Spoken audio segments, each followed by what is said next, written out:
Well, no offense to our friend Alice Cooper, but I have to interrupt you and me. It's Vintage Sound 93.1 FM because, ladies and gentlemen, this is extremely exciting for myself and the radio station. Joining me on the phone right now is John Fogerty. John, how you doing this morning? Oh, I'm doing great. How are you guys? We're doing great in the state of Iowa. It's good to have you on the phone. And John, I just got done like a few moments ago playing "It Came Out of the Sky," where you reference Moline. So I guess my first question is, since I just played that song, is that the Moline from Moline, Illinois? Like that's 25 minutes away from us? It's the Tri-City. Okay. Moline. All right. Well, so many people have claimed it as the Quad Cities. I just want you to know that, but that's all right. That's awesome. John, the book, Fortunate... Well, I think it is you guys. There's a Davenport right there, yeah. isn't there? Oh, so it is the Quad Cities then. Yeah. Okay, perfect. All right. Well, we're reclaiming it then. That's awesome. John, congratulations on the book, Fortunate Son, My Life, My Music. People are absolutely loving this, and I know that that this was a labor of love for you.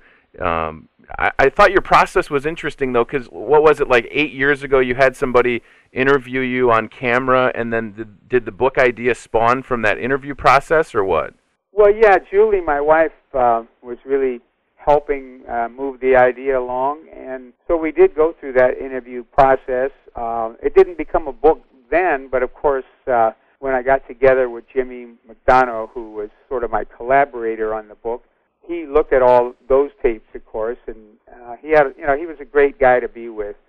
He interviewed me, and he asked a lot of questions, and then put all that stuff on tape. And then, of course, I had to go through all of that. I had to read it and then turn it into actual writing, because people speak, or at least me, you speak a lot different than you would write something. Right.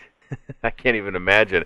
So the support from your wife, Julie, I mean, it seems like she's been your rock since you guys first met back in '86. Talk about that for a second, because I have John, my wife, Casey, with this radio career. She's been so supportive of me. How important is Julie to you with your career and the book? She's my whole world, and it's interesting you use that phrase, rock, because her grandma and grandpa that she dearly loved, Grandpa Ray, who I finally got to meet, probably the best man I ever met, he would always say that about his wife. She's my rock, and I'm tickled to hear you say that. Well, I just think it's so important, because, and I'm not trying to say we have similar careers by any means, but we're both in the entertainment industry, and sometimes that entertainment industry can be a cold lover, for lack of a better analogy. So to have somebody like Julie, and for me, like my wife, there for us no matter what, I mean, I'd be lost, quite honestly. It's tough. Well, I can tell that you feel like you're a very lucky man, and that's a great way to feel. You're very lucky to have such a great relationship. That's how I feel. And so you do everything you can to make sure, you take care of that. You sort of have to honor that love all the time and make sure that it stays in a really good place, Absolutely. John, what have you learned about, over the years, forgiveness? Because it seems like that for the past few years that you've found yourself in a good place where you're, some of the transgressions from the past, I don't know if you forgave and forgot, but what have you learned about forgiveness over the years? Well, certainly some people I really have forgiven. Mm-hmm.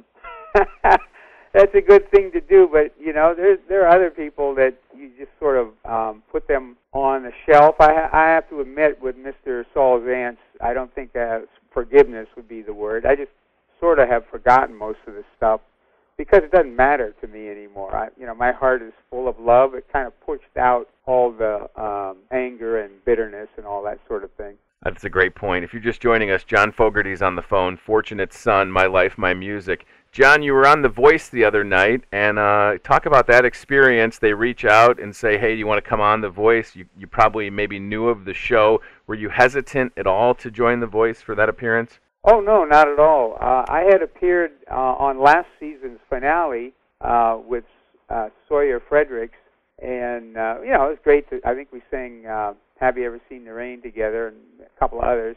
And Adam came up to me pretty quickly after that and introduced himself. He was just a delight to meet. And a few days later, he let me know that he wanted me to be a mentor, a coach on his team, and I was thrilled to do that. He's really got a good voice, and he's good on that show. Got a great sense of music, and so I had a really good time. The cast of that show, the people and the crew and all that, that's a very happy place. It seems like that. That's kind of the vibe that we get from our side of it as the viewer. So obviously my next question was going to be when folks cover your songs that you've done, especially in sort of the mentor setting on The Voice, it doesn't bother you when somebody does a rendition of a song that you may have written or performed years ago. Oh, I usually love it. I mean, it's such a compliment, to have somebody make a record of your song or sing it on television, that sort of thing. It's great to be thought of in sort of the whole picture of music that's gone on for a long time. I want to pay you a compliment, John. So this radio station allows us to basically play whatever we want. So in 2013, when you wrote a song for everyone, I found myself just listening to it nonstop. And Fortunate Son that you did with Dave Grohl and the Boys of the Foo Fighters is fantastic. So, some people have tried to say that rock is dead, but then I look at somebody like Dave Grohl that seems to be like a champion for the cause. Talk about that for a second. And then again, the record, Wrote a Song for Everyone, is great. Oh, thank you, sir. Well, yeah, absolutely. Playing with the Foo Fighters was a dream come true. I really like their music. And, anytime I hear someone say, well, rock is dead, I always tell them, well, go ask the Foo Fighters, I think they're ignoring that whole idea and just rocking out the way they want to and the way it should be. I was very happy to do that song with them, and I thought our record together turned out really well. Well, the entire album was fantastic. So that was 2013. Obviously, you have the book now, Fortunate Son, My Life, My Music. Have you found yourself writing any material, John? Where are you at right now? I know you're doing some live shows. Well, I've just started tinkering with things again, and that's always a sign that songs are coming pretty quickly, and then I'll have to, get in and record them. But it's usually the same. When I'm allowed to get bored a little bit, I'm not so busy doing a book tour, that kind of thing. The urge to write songs, which has happened, it comes back to me. John, your hit Center Field definitely was probably getting played in my hometown of Chicago last night with the Cubs advancing. When it comes to baseball, do you follow any team in particular? Well, my own team is the Oakland A's. Okay. And somewhat the Giants, too, because I grew up in the Bay Area. I mean, I'm really happy when the Giants do well. But the one in my heart of hearts, of course, is the Oakland A's. I adopted them way back when Vida Blue and Reggie Jackson and all those guys were on the team. But, my wife grew up with being a Cub fan, so right now our house is pretty happy. I was going to say, I bet it is. John, what advice would you give somebody like me? I have a 3-year-old and a 10-month-old. I have 2 boys in my house. I know you have kids. What should I be aware of that's coming up in my house over the next few years? You sound like a guy that already knows, We had what they call Irish twins. The 2 boys were a year apart. And as my wife says, they were always in a knot. They were always together. They weren't fighting. They just were always rambunctious boys. That's where that song came from. I just enjoy every second of it. It sure does go by quickly. Yeah, it does. I wish I could slow it down sometimes. John, your music has been identified by people, particularly songs like Fortunate Son, people that have served this country. How important is it to you to support our troops? I know you've done it for a number of years, and for you it seems like that's something that'll never change, right? Well, I was drafted way back in the Vietnam era and was lucky enough to get into an Army Reserve unit. But certainly you learn a lot about the military and the mindset from the inside. And, quite naturally, those people are all young people.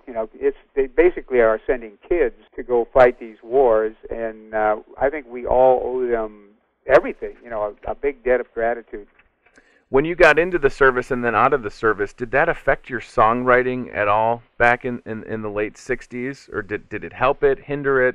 Well, the first song that I ever started that was different than things I had done before was a song called Porterville, and that came into my mind while I was doing a lot of marching there when I was on active duty. You know, they sometimes it felt like they don't know what to do with you, so they just gather you out on a parade field and have you march for hours and hours. And I'd go into this place. I think I discovered meditation and didn't realize it, of course. Ended up writing a song called Porterville. And naturally, you know, there were quite a few songs that had to do with the war and the class struggle, you might say, between, you know, the rich guys declare the wars and then the rest of us have to go fight them. So that kind of leads me to where we're at, you know, coming into an election season. I know you've commented on this, but somebody like a Donald Trump who's sort of polarizing his own party, what's your take on that? I mean, it's a little refreshing, isn't it, to see sort of